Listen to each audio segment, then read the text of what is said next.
contexto, ¿no? Entonces, vamos a empezar con algunas vanguardias. Ustedes ya conocen, por ejemplo, esta, ¿verdad? Sabemos quién la pintó y cómo se llama, ¿sí? ¿Cómo se llama? El grito. Exacto, el grito de Edvard Munch. Entonces, es lo que tenemos aquí. Precisamente vamos a ver el primero.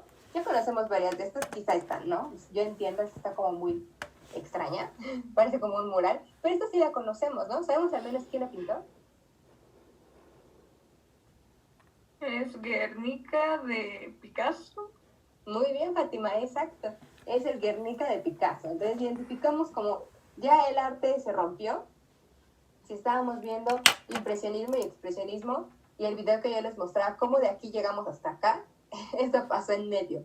Empezaron a ver cosas extrañas y ya no es el arte ni el renacentista, que siempre se considera como lo más importante de arte, porque ahí fue donde se perfeccionó todo, y tampoco va a ser ni siquiera impresionismo, o sea, ya es algo que quién sabe cómo lo hicieron, ¿no? Por ejemplo, en este, ¿han visto esta imagen, esta obra? ¿A Mona Lisa? ¿O le ven algo raro a esa obra que tal vez ya conocen? Tiene bigotes. Exacto. Tiene bigotes. Así es. Esta es una obra que también va a ser parte de la vanguardia. Y si se dan cuenta, pues es como robaron la imagen de la imagen, solamente le pusieron bigotes y ya está. Nivel de plagio 99.9%, y aún así es una obra completamente diferente. Vamos a ver por qué, en qué consiste todo eso y por qué no es plagio, ¿verdad? Igual esta, no sé si la reconocen. ¿Saben quién es el autor? De esa sí no conocemos nada. Yo me sé la historia de esa Miss, pero no me acuerdo quién la hizo. Es un señor que arrancó el urinal como en un museo, lo firmó y lo puso ahí, ¿no? Para ver si la gente como que iba a admirar, ¿no? Pero no me acuerdo de quién es. O sea, ¿Es Botero? ¿No? ¿Botero? No. Es Duchamp, el autor. Duchamp. Y es la fuente de Duchamp. Y precisamente lo que hizo, ¿no? Cuando todo el mundo estaba diciendo, ay, es que no hay propuestas, o es que nadie entiende ahora el arte, pues puso a prueba todo el arte, ¿no? Y pone esto y, esto es arte. Entre todas muchas cosas que quizá ustedes ya vieron en el segundo semestre, como las latitas que tenían, ¿se acordarán qué es lo que se vendía en esas latitas? Es que eran muy famosas, por eso digo, no, sí latitas y deberían saber más o menos qué era lo que se vendía. ¿No? Después les contaré la historia de esas latitas. ¿Conocemos esta última? ¿Sabemos quién es el autor? Van Gogh. No es Van Gogh, es otro que... ¿Dalí? Famoso. Dalí. Exacto, Dalí. Muy bien, Van Gogh, recordamos que tiene todo muy, como muy circular, y es expresionismo, pero un expresionismo post-impresionista. Es que aquí nos vamos a hacer buenas con expresionismo. Ahorita hablamos de eso. Bueno, lo que vamos a estar viendo es que vanguardias va a tener, bueno, el siglo XX, más bien esto es para iniciar siglo XX va a tener propuestas muy locas, así como que el arte aquí ya quién sabe qué le pasó, no sé qué se tomaron, pero llegamos a este punto, ¿no? El arte ya va a empezar a tener unas propuestas completamente diferentes, y las propuestas no van a ser como la moda. Me refiero a que cuando estaban los barrocos, pensando que ya existía en esos momentos una conciencia de América, y América había sido completamente europea, o sea, hablaban en idiomas europeos, pensaban como europeos, se vestían como europeos. Entonces básicamente todo el mundo era como muy europeizante, y era moda el barroco, ¿no? Era como que moda que ahora la gente se vistiera de una forma, de una determinada forma. Por ejemplo, pensamos en el corsé, que es muy importante para el siglo XIX en todo el mundo, así como que muy global, porque había muchas colonias, entonces eran como ciertas modas. Igual la pintura, la literatura y la música seguían modas. Es como tratar de hacerse global de alguna forma, y se empezaban a transmitir eso, ¿no? Y yo voy a copiarle un poco la historia o la de Sor Juana, por ejemplo, llegó a tener muchos poemas que copiaban un poco el estilo de Góngora. Claro, Sor Juana era un genio, por supuesto, ¿no? O sea, no es cualquier cosa. Y ella podía hacer otras, además de copiar, pues hizo muchísimas más cosas que yo en lo personal pienso que superan mucho a todos los europeos, ¿no? Pero lo que hacían es como copiar según modas. Aquí ya no hay modas que copiar en sí, sino que cada país va a tener un contexto único, y ese contexto, a pesar de que también es parte del contexto de los demás, va a hacer que una vanguardia surja en diferentes países. Es decir, no todos van a pasar por las mismas vanguardias. No es que todo el mundo haya experimentado como 3 años de expresionismo, 3 años de futurismo, 3 años de dadaísmo. No, sí, tiene que ver con países. Los países que fueron desarrollando, y en ocasiones esa vanguardia no tomó unos 5 años, 10 años, ni siquiera 15 años, sino que tomó una muy buena parte del siglo XX, como la primera mitad. Entonces es algo que primero tenemos que tener muy en claro, ¿no? Porque ahorita que empezamos a dar el contexto y empezamos a hablar, pues quizás ustedes me digan, maestra, pues está muy cercano, o sea, está mucho más cercano a la Segunda Guerra Mundial que a la Primera. Y tendrán razón, pero no se va a contar así, se va a contar como por regiones. La vanguardia, a pesar de que toda esta sale principalmente por una guerra, va a estar afectada por otras muchas guerras. ¿Recuerdan cuál fue esa primera guerra? Que fue como la más importante. Exacto. Así es, la Primera Guerra Mundial. Entonces, eso va a ser lo que va a cambiar todo el siglo XX a nivel casi mundial, como lo podemos decir nosotros, porque empiezan las guerras en las que todo el mundo se mete, todos los países andan de chismosos, todos quieren meter su cuchara y salir ganando algo. Entonces, lo que vamos a estar viendo es que todos están ahí metidos, a todos les afecta, todo el mundo se vio muy afectado por estas guerras, pero lo que vamos también a ir notando es que es un periodo, si recordan la Primera y la Segunda Guerra Mundiales, estuvieron durante la primera mitad del siglo XX. Así que durante 50 años, queremos 45, más son 30, ¿no? Como de 1916 a 1945, son como 30 años. Nada más, en 30 años dieron 2 guerras mundiales. Hubo un periodo en medio que fue una entreguerra, que no era guerra, pero como todo estaba muy pobre, y se vieron muy afectados. Entonces hubo mucho estrés en ese tiempo. Y las vanguardias durante esos 30 añitos, que es poquito tiempo, lo que estuvieron haciendo es que se empezaron a mover mucho, ¿no? Pero el detonante fue la Primera Guerra Mundial. No pensemos que todo es solamente durante la Primera Guerra Mundial, sino que fue el detonante. Y entonces surgen las vanguardias. ¿Qué significa vanguardia? ¿Alguien sabe o logró investigar de dónde viene ese léxico? ¿Qué llega a significar? ¿No viene de algo así de Francia o de francés? Algo así. Ok, bueno, sí va a tener como una influencia precisamente para que se pueda determinar así, de Francia sí, pero tal vez les suene más si les digo que la vanguardia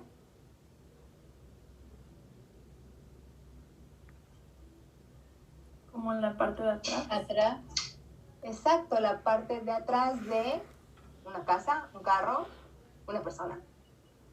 ¿De qué es la parte de atrás? De un ejército, ¿no? Exacto, de un ejército.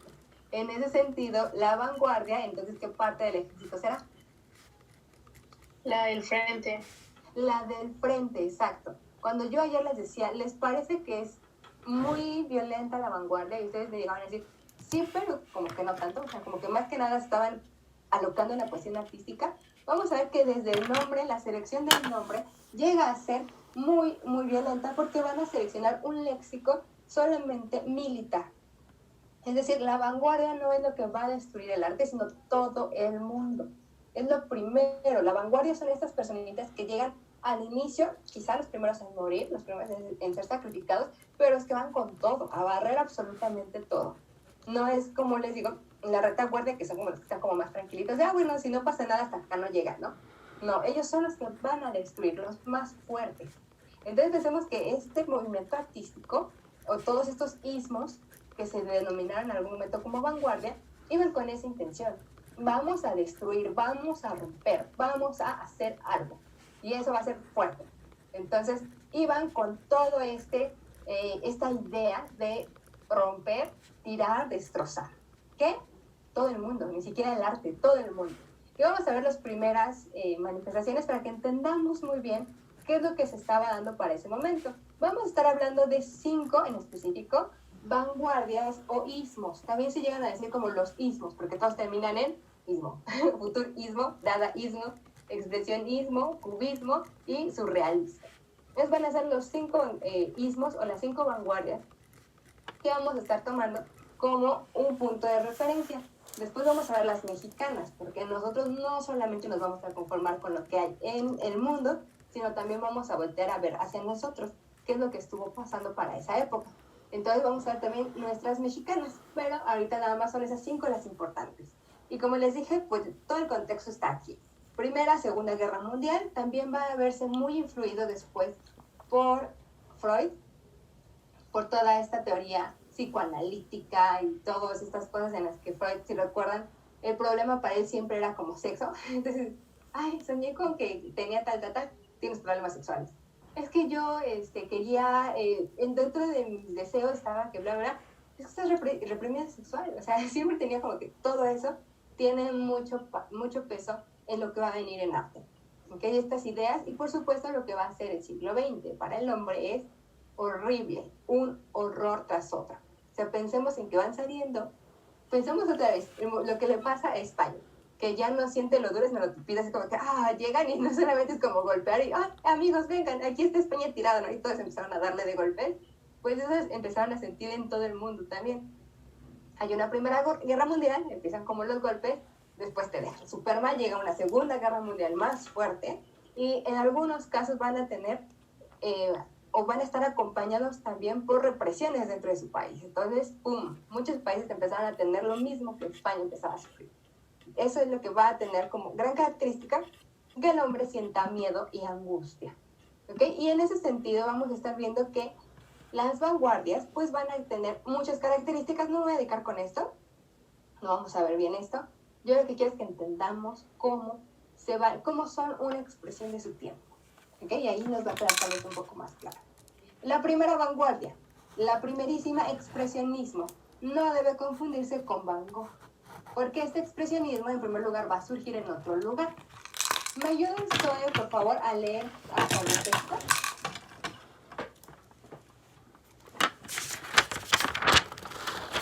¿Hasta dónde dice qué, perdón? Grotesco. Ok. Expresionismo. George Track, no sé cómo se pronuncia eso. Rainer Maria Rilke, principalmente alemán, mostraba la crisis de la sociedad y de los valores burgueses, proponía una distorsión y crítica de la realidad, denunciaba la corrupción y la hipocresía del viejo orden. Su visión está dirigida hacia lo universal. Su estilo está compuesto de contrastes agresivos y altamente expresivos. Tiende al pesimismo con tonos amargos, nihilista y apocalíptico con acento deformado y grotesco. Muchísimas gracias. Lo que va a ser entonces el expresionismo, aquí me voy a dedicar un poco a lo pictórico, no tanto a lo literario, lo que está haciendo en primer lugar surge en Alemania, no es el francés. El expresionismo francés es el de Van Gogh, es el de Gauguin también, que ahí podemos involucrarlos, pero el expresionismo alemán va a ser que va a ser una vanguardia. ¿Cuál es su característica? Va a deformar la realidad. Va a empezar a mostrar como la realidad no solamente que está alargada o está deformada en cuestión artística, sino que también va a tener colores muy violentos. Hasta nos recuerda un poquito el fauvismo, solamente que sabemos que no es fauvismo porque dentro de todo no veíamos árboles que estuvieran alargados o paisaje que estuviera deformado. Lo que hace el expresionismo es deformarlo.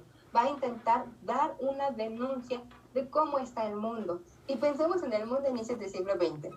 Es cuando empiezan los automóviles, pero no son los automóviles ni más silenciosos, ni los que contaminan menos. Es cuando hay muchísimas fábricas y esto va a tener que en la ciudad se concentre mucha basura, mucha gente, y dentro de todo eso siempre van a surgir como nudos muy poco agradables, ¿no? Como por ejemplo redes de prostitución, lugares donde pueden embriagarse, y no lugares bonitos, no lugares fancy, ¿no? Lugares realmente muy decadentes. Entonces vemos como que el mundo ha mejorado, pero al mismo tiempo, ¿mejorado para qué? Hay una denuncia, hay una hipocresía detrás de lo que está pasando. Y entonces se va a ver como, por ejemplo, en el grito. La razón por la que el grito está así, siempre que no se habíamos llegado a preguntar, bueno, si se lo habían llegado a preguntar, ¿por qué se ve como un extraterrestre? No es porque se haya basado en nada de eso, sino porque está haciendo la denuncia de la angustia que está surgiendo en Alemania precisamente por todo este contexto.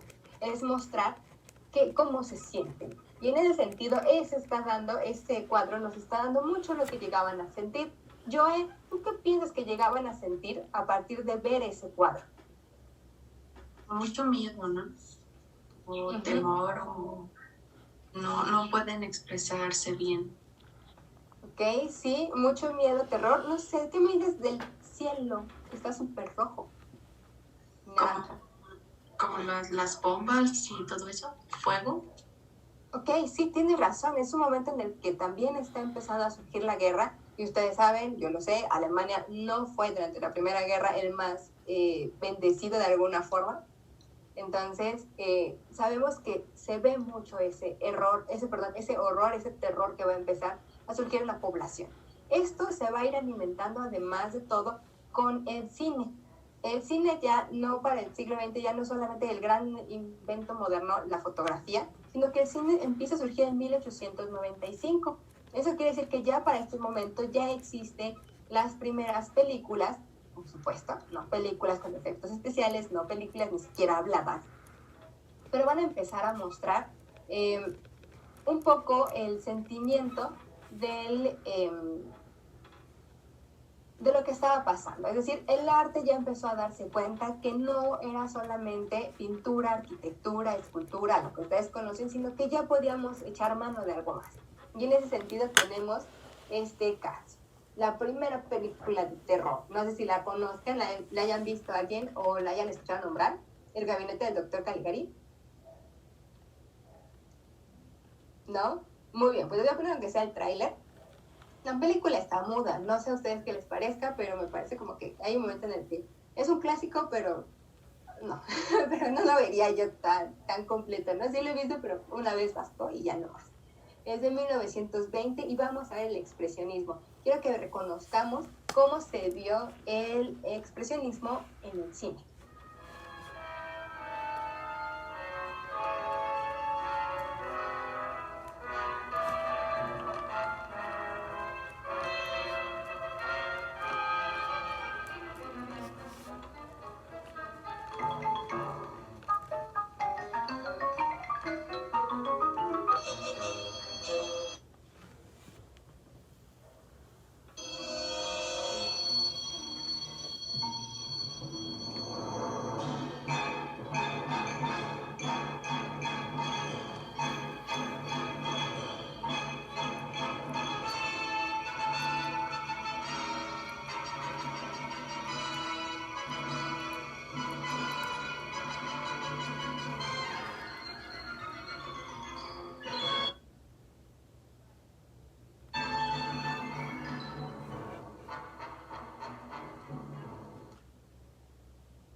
Aquí me voy a detener porque va por el mismo camino. Fátima está compartiendo en el chat que es expresionismo alemán y una de las obras también muy conocidas es el Nosferatu. El Nosferatu, creo que es el único vampiro que no parece como atractivo, que está todo pelón y sus dientes están muy afilados y se ve muy feo y está jorobado. Pero ese también, si lo han visto en algún momento, creo que sale en Bob Esponja también Nosferatu. Pero bueno, si lo han visto en algún momento, ese también es expresionismo. ¿Cómo sabemos que es expresionismo? Me parece que quizá la obra que más retrata el expresionismo es esta, El gabinete del Dr. Caligari, porque va a verse muy bien la propuesta del expresionismo en el cine. Y está marcada esta precisamente por el juego de las sombras. Vean estas sombras tan irreales, tan extrañas. Aquí tenemos también, por ejemplo, otra sombra, las ventanas, cómo todo se ve como chueco, deforme, está deformando la realidad. No hay nada más visible que esto. Cómo se llega a ver esa realidad que está extraña, que es muy angular, porque empieza a ser, como yo les he dicho, ya sé que van a decir, ay, la maestra está obsesionada con la violencia, pero está mostrando un poco la violencia. O sea, no me puede decir que sienten así como bellísimo y que dicen, ay, no, esto es como para relajarse. Cada vez que están viendo esta escena en la que él está corriendo y lo vemos, por ejemplo, déjame ver, está aquí, esta escena, ¿no? O sea, es como, no es un paisaje paradisíaco, o sea, yo quisiera estar ahí descansando y tomando el sol, ni siquiera hay sol. Ya sé que van a decir, no, es que no se ve, no está a colores, pero no hay una luz suficiente que nos reconforte, que realmente nosotros digamos, ahí hay sol. Está como oculto ese sol, no hay nada. Todo es oscuridad, sombras. y vamos a tener estas figuras muy extrañas porque se va a estar deformando la realidad. Entonces aquí es donde se ve muy claro cómo se deforma la realidad y cuál es la propuesta de ese expresionismo. ¿Okay? Este es uno de los clásicos que vamos a estar viendo en este expresionismo alemán y vamos a ver como mucho esa angustia que va a estar presente en el hombre del siglo XX. Como les digo, algo que ganó mucho, al menos al inicio de las vanguardias, es la angustia. No en todas las vanguardias, poco a poco se van a ir haciendo más amables, por supuesto, pero ya que estamos en estas vanguardias extrañas, tenemos también el futurismo. Como su nombre lo dice, están obsesionados con el futuro. Ellos quieren estar en el futuro. No sé si me puedes ayudar, por favor, Didi, a leer lo que está aquí de futurismo, por favor. Y canto a la máquina y la velocidad. Lema, surge en Italia en 1909 por Filippo Tommaso Marinetti. Espíritu bélico y patriótico. Abominación del pasado, rechazo de la perenidad, el gusto por la violencia, la temeridad y la revolución, exaltación de lo deportivo en contra de la meditación y el ensueño, la belleza del movimiento y la velocidad y la necesaria provocación del escándalo. La máquina se erige como símbolo y representación del progreso humano. Vocabulario poético, realidad industrial, automóvil, ferrocarril, acero, luz de neón. Exacto, muchísimas gracias. Aquí lo que tenemos, como les dije, es que todo el tiempo están obsesionados con el futuro, porque aquí lo que les va a importar es, tenemos que llegar a este futuro. El progreso es nuestro futuro, tenemos que seguir siempre hacia el futuro. Esa obsesión del futuro no es nada normal. De hecho, tan no es normal que solamente se va a dar por una simple y sencilla razón. Ellos van a empezar a justificar los gobiernos fascistas que van a estar en esta época. Por eso empiezan en Italia. ¿Recuerdan cuál es el gobierno fascista de Italia? ¿Recuerdan al menos quién era su líder? Mussolini, ¿no? Exacto, Mussolini. Ustedes ya saben que eso está después de la Primera Guerra Mundial, pero está englobado, precisamente por eso les decía, no estamos viendo tiempos, sino lugares, porque esa es la ideología con la que se va a controlar al pueblo. Los pueblos necesitan ser controlados con ideologías, con cosas que los hagan decir, ok, yo quiero ser como esto, entonces voy a seguirlo. De alguna forma, ustedes ya saben, un pueblo que está tranquilo va a ser un pueblo fácil de dominar. Entonces, es lo que se pretendía hacer. El futurismo iba siempre para eso. Por eso su lema es, canto a la velocidad y a la máquina. Vamos a ser máquina, vamos realmente a llegar a ese futuro. Y lo que empiezan a hacer es una poesía como esta. ¡Tatán! Ahí lo que ustedes están viendo es poesía futurista. No tiene nada, no está diciendo nada. Pero si lo leemos, por ejemplo, el segundo poema, me gusta mucho, sí, muchísimo, porque a pesar de que dice Pallone, Frenato, Turco, están, por ejemplo, estos vibrre, y se está escuchando la máquina. De hecho, se está viendo aquí, es un dibujo de una máquina, de alguna forma. Está mostrando cómo es esa máquina y de alguna forma ese canto a la máquina. No hay nada más hermoso que la máquina. Imagínense qué es lo que está pasando entonces en la humanidad para ese momento, para aceptarse así. Incluso el primer poema, lo que se está viendo son poemas, ¿eh? Llegar a decir que esto es arte, no. Es realmente estar caminando por una calle, como les dije, una callecita, dirá, porque ese es el futuro, como está ahora en la ciudad, y cómo está todo resplandeciente de luces de neón. Estas luces que casi no te dejan ver, que estás así como muy tranquila, y ¡ay! Te lastima porque todo está lleno de luces de neón, de compra, de zapaterías. Básicamente estamos en China, por tanta luz que está en las noches. Eso es lo que ellos consideran el futurismo. Ojo, por algo también estoy diciendo que está en China también. Ayuda mucho como a atacarte todos los sentidos, que en algún momento te ceden, y entonces empieza realmente la ideología. La ideología, como les digo, en este caso es una ideología futurista que va a estar siempre planteada a vamos hacia el futuro. No pienses, trabaja. Se va a dar en dos vertientes, en dos lugares, Italia y Rusia. Entonces vamos a ver que el futurismo de Mayakovsky también es importante, y en México también se intentó hacer. Vamos a tener nuestra parte futurista. Por supuesto no quedó porque en México, salvo por Porfirio Díaz, no existió realmente otro gobierno así, ¿no? Y que pues tendría, sí cumple con varias cosas que podemos englobarlo, pero no es de este siglo, no es del siglo XX, aunque haya terminado en 1910, no está todavía en este siglo, es como muy del siglo XIX. Entonces vamos a ver qué se va a estar intentando. ¿Cómo es la propuesta estética? Como les digo, también aquí va a haber una propuesta estética en el cine y la vamos a poder ver también nosotros en la poesía. La poesía es la más extraña que vamos a estar viendo en el futurismo. Les voy a poner un video en el cual está la poesía. No, está no. Es que les iba a poner otro y a mí va a quemar yo solita. Es este. Ahora sí. ¿Cómo es que se va a ver el poema futurista? ¿Qué es lo que va a presentar ese tipo de poesía? Escúchenla con atención, véanla con atención. Ya les dije, disfruten esto con atención.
Muy bien, eso fue el primer poema futurista. David, cuéntame, ¿qué sentiste cuando leíste, escuchaste, viste este poema? La verdad, nada. No me impacta. Porque entiendo muchas veces y no tenía así como un sentido. Bueno, ya no le hallé así un sentido. Sí, bueno, no tiene sentido, eso sí tienes toda la razón. Es como nada más bombardearte de algo que se está repitiendo, tienes toda la razón. No te sientas mal, no es que estés muerto por dentro por no sentir nada, está bien. En realidad, sí, tienes razón. No hay un verdadero trasfondo. Sin embargo, no, es que a mí me lastima un poco el audio, pero no lo pongo tan fuerte porque debería ser más fuerte. Deberían como es que escucharse todo esto muy, muy fuerte y en algún momento llega a ser... como que nos ataca un poquito, ¿no? O sea, como que te ensordece más bien, es eso. Como que me tengo que decir, bueno, ya, sí, ya entendí. No sé. La palabra que tenemos aquí, ya la identificamos, sabemos perfectamente por qué es futurista. ¿Verdad, Regina? ¿Por qué es futurista?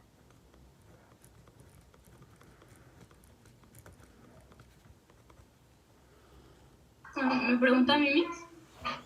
Le pregunto a Regina, pero Hanna, también me gustaría escucharte. De hecho, también te iba a preguntar a ti. Así que vamos, Hanna, ¿me puedes ayudar? ¿Por qué crees que es futurista? Pues porque está como muy diferente a las cosas que se hacían antes, ¿no? Pues no sé exactamente decirle por qué, pero pues no sé, está todo como un cambio de ritmo muy diferente y no sé, se siente diferente. Ok, sí, se va a sentir diferente, por supuesto, y está enfocado en algo nuevo, en la palabra creo que nos está diciendo absolutamente todo. ¿Cuál era la palabra que estaba ahí? Velocidad. Exacto, velocidad, y de hecho este está como en portugués, pero es velocidad, exacto. Y esa palabra velocidad es estar ante todo lo que es futurista, es vamos a hacer máquinas, vamos a hacer carros, hey, vamos, algo así como Bárbara de Regil de hey, vamos, muévete, hay que hacerlo. Algo así es como lo que nos está mostrando precisamente el futurismo. No sé si ustedes, ¿qué es lo que pensaron cuando escucharon esta parte? Eso, o sea, ver todo ese punto del pum, esa V que está ahí. ¿Qué lograron sentir? O también nada. A ¿Qué es mí válido? ¿Qué me me iba a dio dar la miedo. epilepsia? Todo me dio miedo. Cuando empezó a sonar Epilepsia. muy feo, me dio miedo. Cuando se apagó, me dio miedo. Cuando se prendió, me dio miedo. Me dio miedo, Miss. Sí, es que sí, tienes toda la razón. De hecho, es como para una generación, por supuesto, que no es como la nuestra, que ya ha visto prácticamente todo, y si no todo, pues ya muchas cosas muy malas hemos visto. Pero sí, la idea es impactar en el punto en el que te llega a dar miedo, así como que, ay, ¿por qué va tan rápido? Y de hecho es eso. No sé, aquí me voy a explayar. Yo tengo una fobia con eso. Con que algo empiece lento y de pronto se vuelva muy rápido, y yo me empiezo a sentir así como una ansiedad y algo horrible. Además, tengo pesadillas en las que algo chiquito se empieza a ser muy grande y me lastima. Entonces, es eso lo que está ahí, ¿no? No es para María de los Ángeles, yo lo sé, no pensaron exclusivamente en mí, pero sí, va a ocasionar ese miedo. Bien dice aquí también Edgar, se ve como un código, como una compu vieja, o sea, en algún momento tienes razón, tal vez no estaba intencionalmente como una computadora vieja, pero como esa sensación de un futuro, pero un futuro muy feo, ¿no les parece? Como algo no es agradable lo que viene, porque aunque no haya sentido nada, David, aún así no es agradable. O sea, no es desagradable, pero no es agradable definitivamente, ¿no? Y por supuesto, el poema no va a tener sentido. Lo que tiene vanguardias es que no tiene sentido en absoluto. En arte, en cine, más bien, la obra fundacional de todo esto va a ser Metrópolis, como que es la obra del futurismo, la película del futurismo.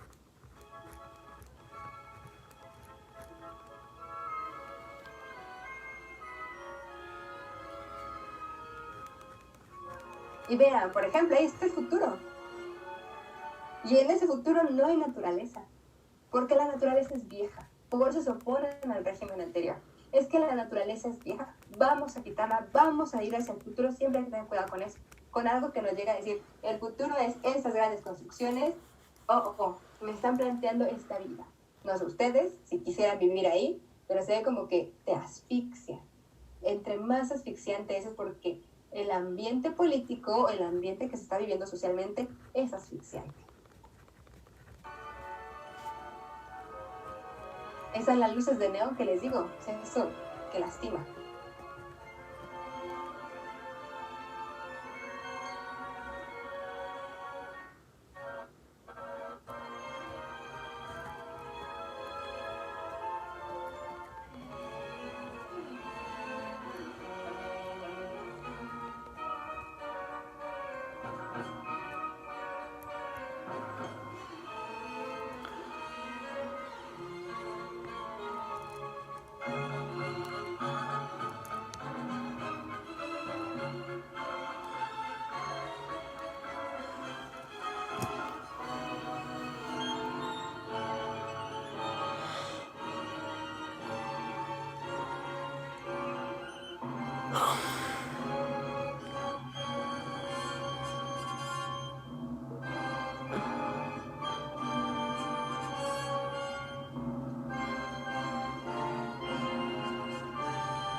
Ok, y esta ni siquiera intenta hacer de miedo, como el doctor Caligari en las otras. Sé que no nos causa eso, pero quizá nos causa un poquitito de angustia en esta ocasión, ¿no? Porque se ve una oposición entre la modernidad, los edificios, las máquinas y la humanidad. Claro, ¿cómo ves que se muestra la humanidad o al ser humano en esta obra, en esta película? Bueno, en corto. Uy, es que soy muy mala con palabras, perdón. Ay, espera. Perdón, tengo tos.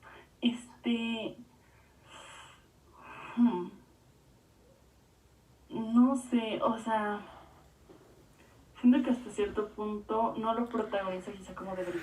No sé si me estoy explicando, o sea, como que no es lo que muestra principalmente, sino Exacto. que muestra más todo lo que está a su alrededor.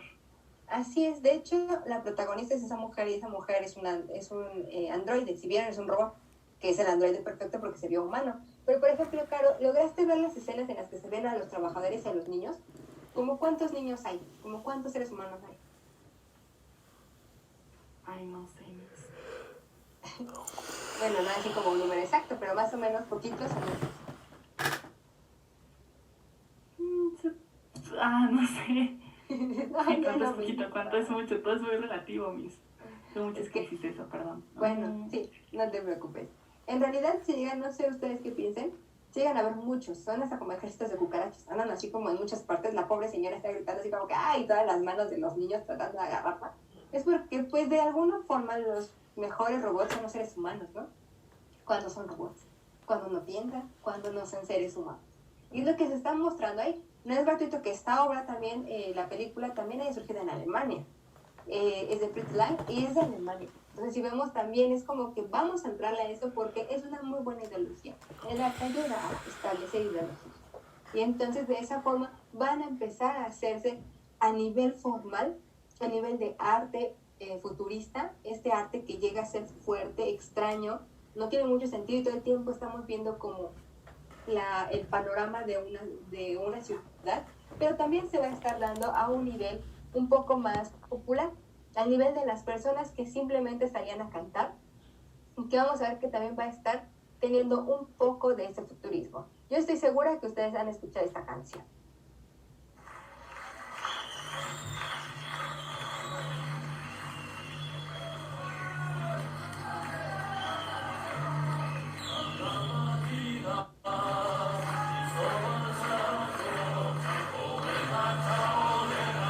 Ah,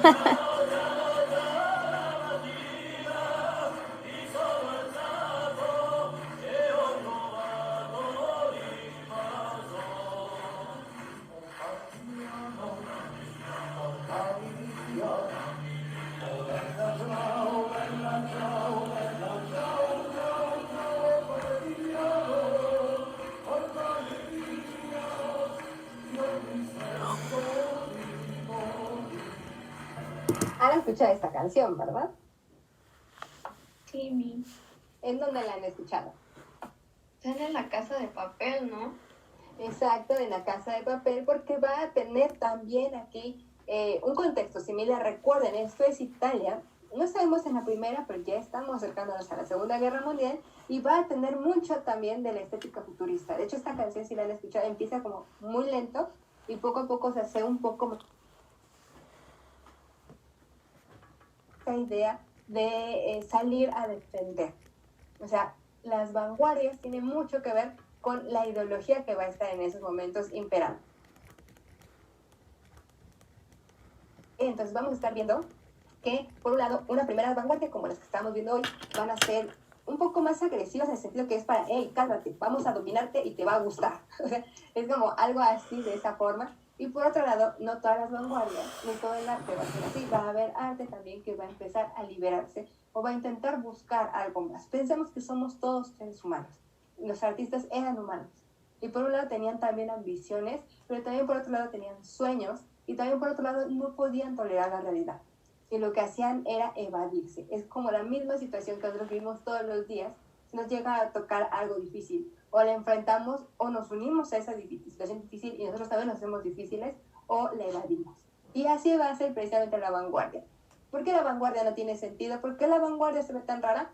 Por eso, porque el mismo ser humano está roto, ya no tiene para dónde, ya no sabe qué está pasando y entonces lo único que le queda es hacer algo nuevo y eso algo nuevo en muchas ocasiones va a responder a cosas diferentes. Pero eso lo seguiremos viendo, por supuesto, el lunes. Hoy vimos 2 vanguardias, el próximo lunes, prometo ser más breve, veremos las siguientes 3 vanguardias. Pero yo lo que necesito, lo que quiero explicar un poquito, no es tanto como que veamos, el arte es bello, el arte expresa sentimientos, es que el arte es la expresión máxima que un ser humano puede hacer. Es cierto, pero es un ser humano, no deja de ser humano, no dejó de sentir. Y nosotros podemos desprendernos de su época y decir, ok, es que también aquí hubo una corriente en México, una corriente que quería gritar y que era vanguardista, ¿sí? porque quería instaurar un régimen fascista. O sea, tenemos que estar viendo que esto corresponde muchas veces a lo que hay detrás. Les digo porque lo he escuchado con personas ya muy, muy grandes que se han dedicado a estudiar a esto y que lo único que hacen es separar y decir, es que el arte es bello, qué bonito rompernos nosotros y gritar, ¿sí? Pero ¿sabes por qué estaba? Y sabes que tú también eres parte de eso entonces. Entonces es lo que quiero que vayamos como entendiendo un poquito cómo se fue relacionando. Las otras tres vanguardias son más sencillas de alguna forma, se los prometo. No sé si hasta aquí hay alguna duda, algo que me quieran decir, algo que les moleste, que les inquiete. No, todo muy bien. Ok, muchachos, pues entonces yo deseo que tengan un excelente fin de semana, que su crush diga que también ustedes son el crush de esa persona, y si no, que al menos alguien les dé un abrazo este 14 de febrero. Si no, ya saben, yo siempre los tengo en mi